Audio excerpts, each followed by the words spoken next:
Hundreds of anonymous civil servants have signed open letters condemning the response of Hong Kong leader Carrie Lam and the city's police over their response to weeks of protests. Copyright AFP/file, Anthony Wallace.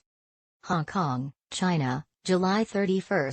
Growing ranks of Hong Kong's typically conservative and publicity-shy bureaucrats have begun an unprecedented online dissent campaign against the city's pro-Beijing leaders over their response to weeks of violent pro-democracy protests. Multiple open letters have been signed by hundreds of anonymous civil servants in the past week condemning the administration of city leader Carrie Lam and the police. A group of civil servants have also announced plans to hold a rally on Friday night, something unheard of from a demographic that usually eschews politics.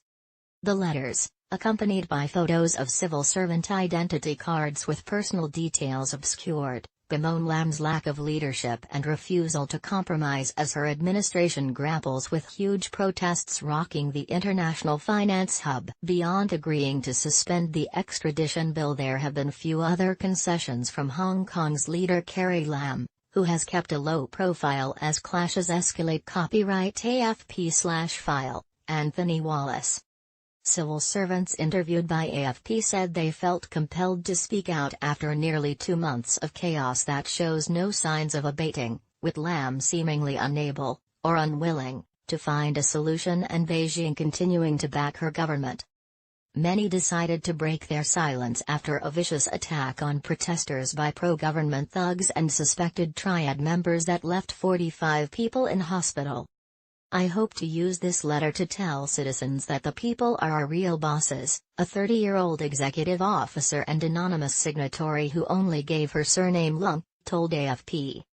We need to use this special role of ours to make sure the government squarely faces and responds to issues. Speak up now.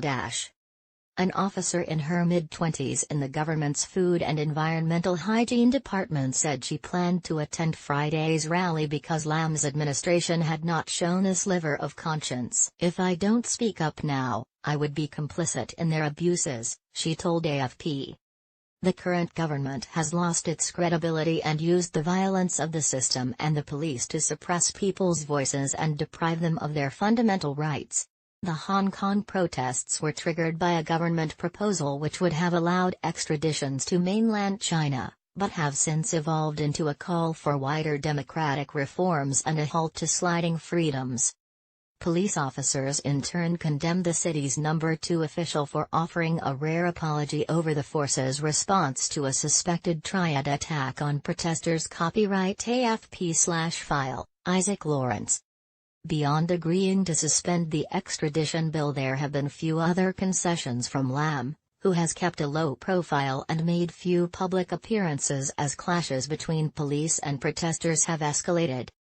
The protest movement already had broad support from within the city's legal, religious and business communities.